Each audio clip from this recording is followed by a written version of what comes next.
Jadi kita disuruh banyak minta rahmat. Rahmat apa yang kita butuhkan dalam hidup ini?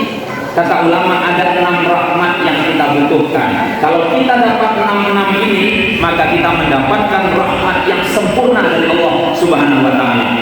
Apa yang 6 ini? Yang pertama, mendapatkan cahaya iman, tauhid, dan makrifat kepada Allah Subhanahu wa Ta'ala di dalam hati. Kita nih Pak, beriman kepada Allah hari ini Pak, ini salah satu nikmat yang besar dari Allah Subhanahu wa Ta'ala. Kata Nabi dulu, kata baginda Rasul, seorang budak, seorang kuli, seorang anak buah yang beriman kepada Allah jauh lebih mulia pangkat dan kedudukannya di hadapan Allah dibanding tuannya, majikannya yang berharta tapi dia tidak beriman kepada Allah. Iman ini Pak nanti yang menjadi dasar kita mendapatkan syafaat dari baginda Rasul sallallahu alaihi wasallam.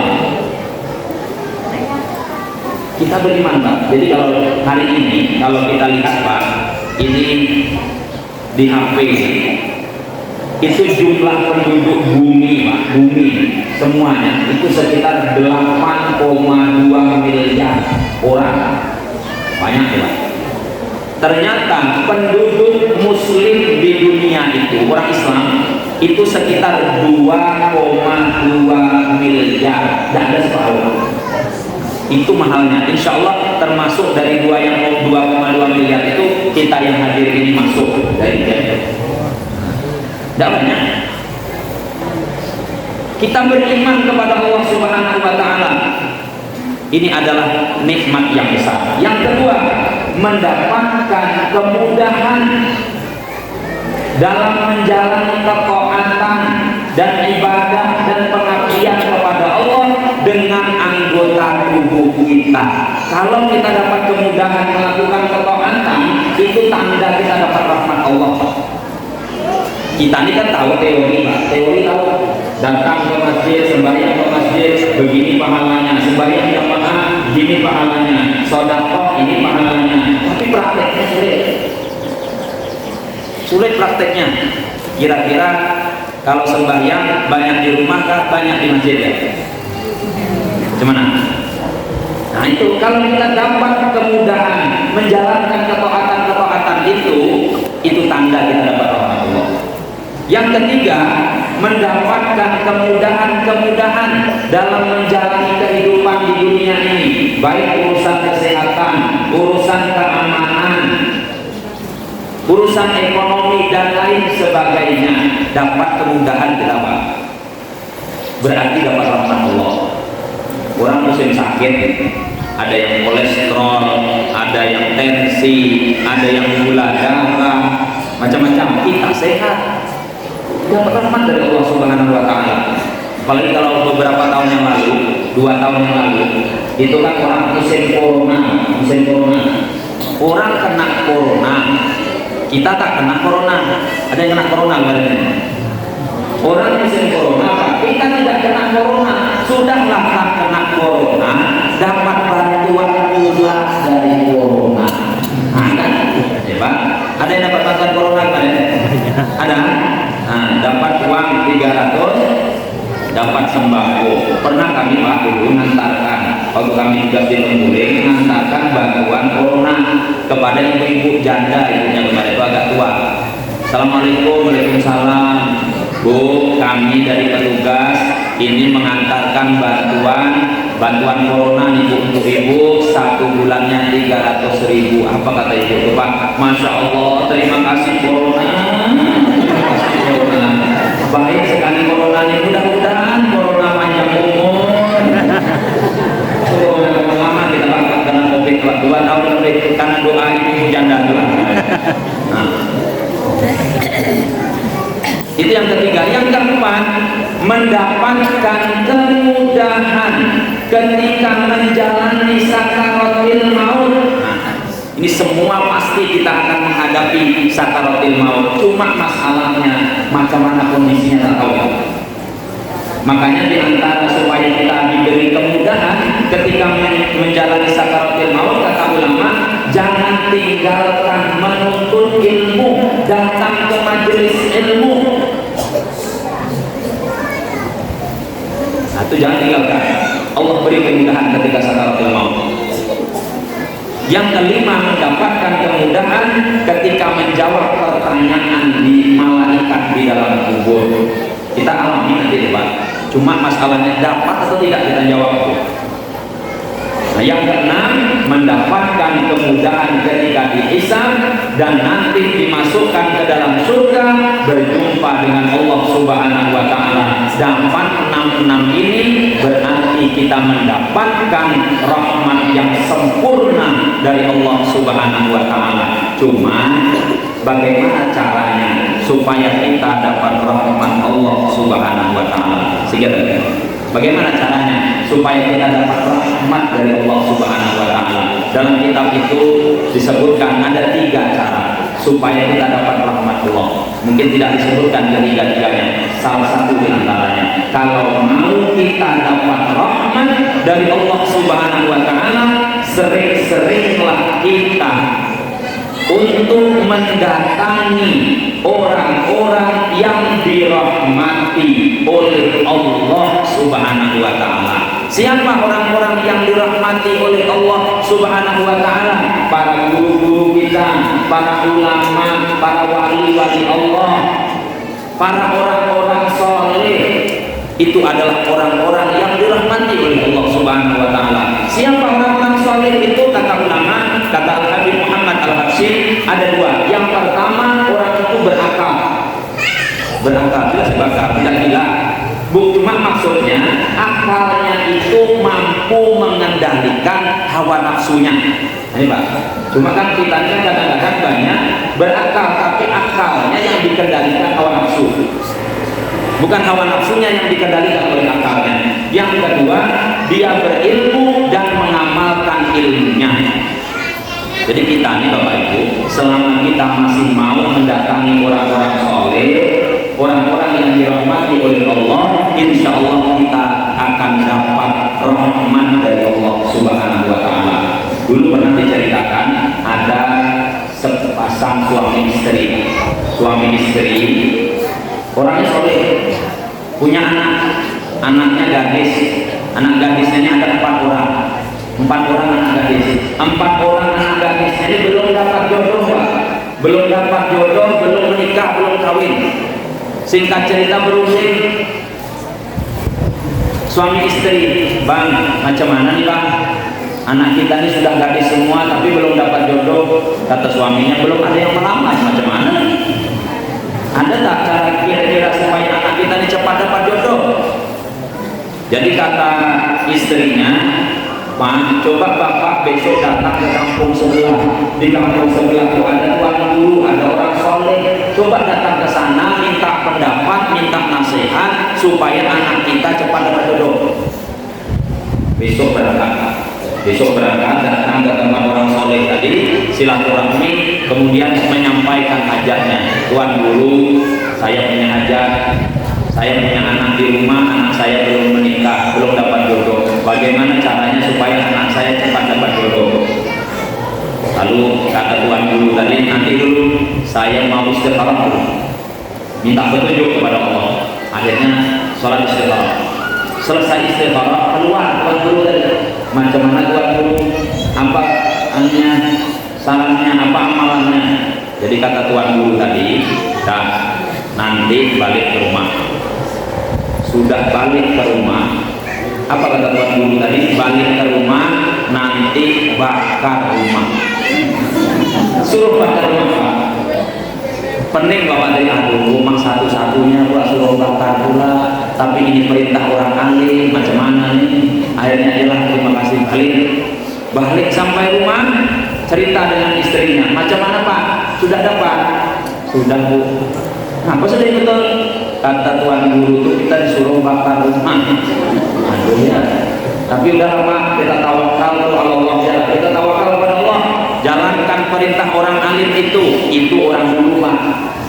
Orang dulu begitu, kalau dapat saran nasihat dari orang alim langsung diamalkan. Sami'na wa ata'na. Kalau kita gini Pak, dapat saran dari orang alim, entah iya tuan guru ini. Nah itu mana letak berkah Akhirnya singkat cerita berunding suami istri. Cuman apa?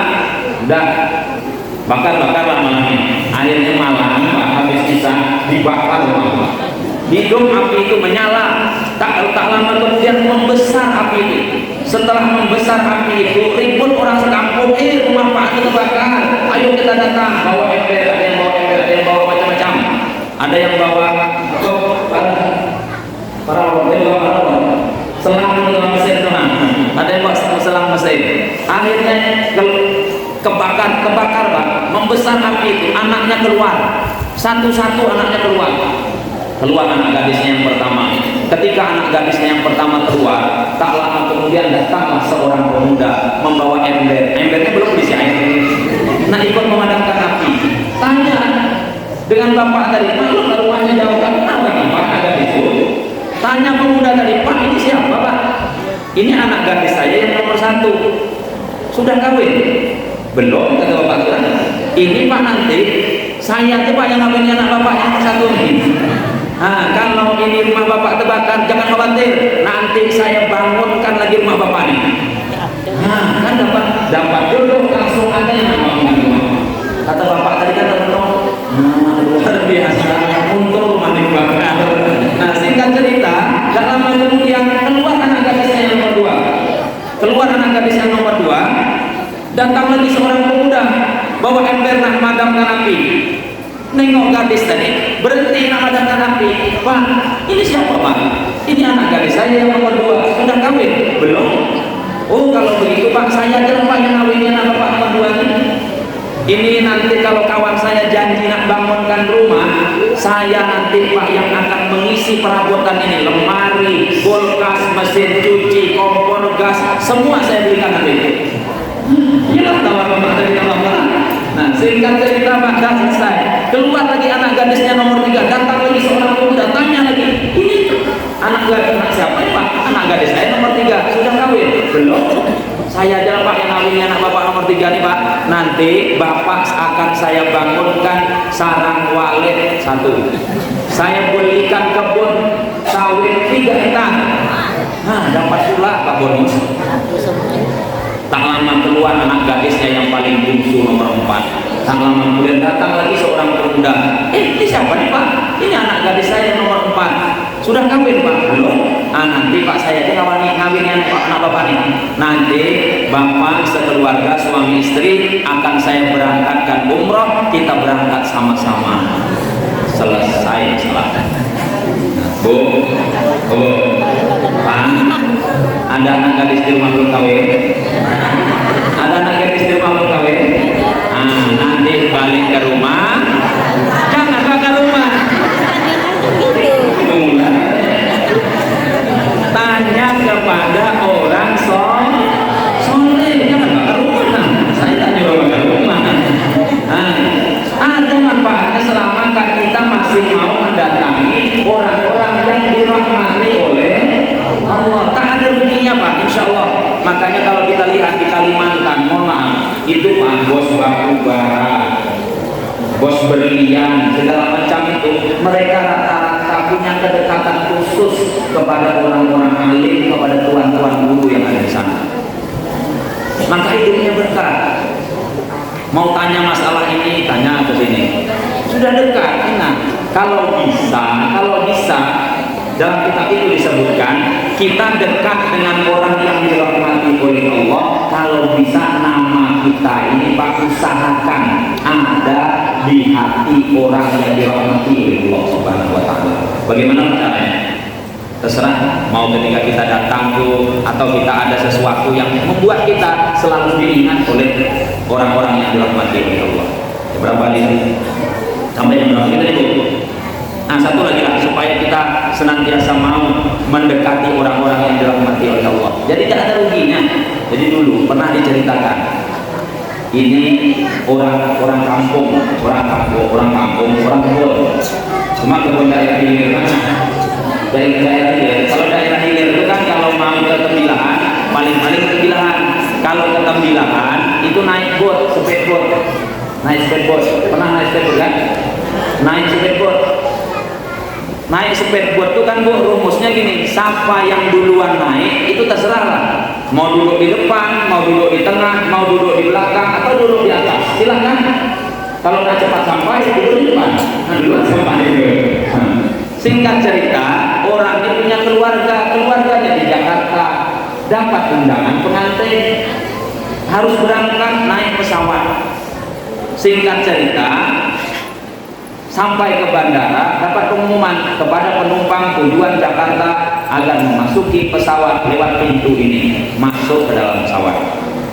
Cuma orang kampung masuk ke pesawat, dikira pesawat itu macam speedboat.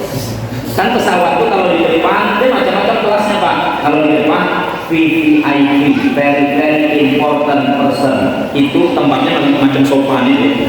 Nanti ada TV-nya besar, bisa baring-baring bisa. Itu kelas VVIP. Yang tengah itu kelas bisnis. Yang di belakang kelas ekonomi, dekat buntut juga. Kalau kecelakaan pesawat itu dekat buntut itu dulu lagi. Nah, singkat cerita, orang ini masuk ke pesawat, beli tiket kelas ekonomi, harus di belakang gitu. Kata pramugari, Pak, lihat Pak, kursi Bapak mana? Nomor Bapak ini. Sekali Bapak tuh masuk, langsung duduk di kelas VVIP di depan Pak. Yang dibeli kelas ekonomi, langsung duduk di situ. Saya duduk di sini kan. Ditengok oleh pramugari, Pak, tengok nomor Bapak. Oh, lain Pak, Bapak tidak di sini. Bapak di belakang Pak, Bapak kelas ekonomi. Dah, nggak bisa. Saya di sini lah sudah. Nggak bisa nanti pindah. Saya duluan masuk. Maaf itu Pak, saya duluan. Tak bisa Pak, tempat Bapak di belakang. Tak bisa. Lalu ditanya, kata Bapak tadi, kamu siapa? Nak ngatur-ngatur saya, nak pindah-pindahkan saya. Kata pramugari, saya pramugari Pak di sini. Pramugari itu apa? Hanya pula pramugari Pak, tak tahu banyak. Pramugari itu Pak orang yang melayani penumpang. Apa kata orang tadi? Oh, kamu baku ya di sini. Sebutnya pula baku. Kamu baku nak ngatur-ngatur saya, tak bisa. Aduh pening Pak pramugari, lapor kepada kapten pesawat. Lapor dengan pilot. Kapten, tolong kapten, ini ada penumpang payah kapten. Datang kapten Pak. Pak, maaf Pak, tempat Bapak di belakang bukan di sini Pak. Hanya langsung Pak digertaknya kapten pilot. Kamu siapa nak pindah-pindahkan saya Pak? Saya pilot Pak di sini Pak. Pilot itu apa? Hanya pula pilot itu apa? Pilot itu orang yang mengemudikan pesawat Pak. Langsung ditunjuknya Pak depan muka. Oh, kamu sopirnya. Pak sopir ngatur-ngatur aku tidak bisa. Diam Pak pilot tadi penting pilot dengan pramugari. Aduh, mana nih? Tak lama kemudian lewatlah orang pakai peci, pakai songkok putih, macam sampai nanti lah. Nah, singkat cerita lewat di situ. Kata pramugari dan pilot, ini orang soleh nih. Kita minta pendapatnya, minta saran, minta solusi. Mudah-mudahan orangnya mau pindah. Akhirnya Pak, minta tolong Pak. Ini penumpang kami yang payah, keras Pak, tak bisa diatur. Tolong Pak, dia tempat duduknya di belakang, dia tak mau pindah. Bisa Pak bantu kami Pak? Oh iya Pak. Insya Allah. Kata orang soleh, Insya Allah. Singkat cerita Pak duduk dengan orang yang keras tadi, dibisiknya bisa sedikit, akhirnya senyum-senyum orang yang Bapak tadi, senyum-senyum sendiri sudah pindah di belakang. Terkejut pilot dengan pramugari, hebat betul Bapak. Kita nyuruh kita macam-macam cara tak mau pindah, sekali Bapak nyuruh pindah, cepat pindah. Ditanya oleh pilot dengan pramugari, apa yang Bapak sampaikan? Kok mau dia pindah ke situ? Saya tanya, Bapak mau kemana?